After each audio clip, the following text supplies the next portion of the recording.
Des astuces dans Word, Excel, PowerPoint, rapide et efficace. Plus de détails sur ma chaîne YouTube Wa'lam Computer Design.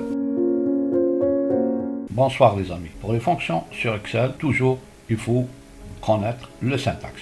Le syntaxe de la fonction somme est égal somme première cellule, dernière cellule. Par exemple de A2 à A10. Ça additionne les valeurs de la cellule A à A10. Si on veut une colonne plus une autre colonne tout à fait différente, là on va dire est égal somme de A à A10, c'est-à-dire 2 points, point virgule qui veut dire et de C de par exemple à C10. Nous allons voir ça par la pratique. Donc sans rentrer ces fonctions dans les dollars, et ajouter un dollar et voir est-ce que c'est le dollar et existe.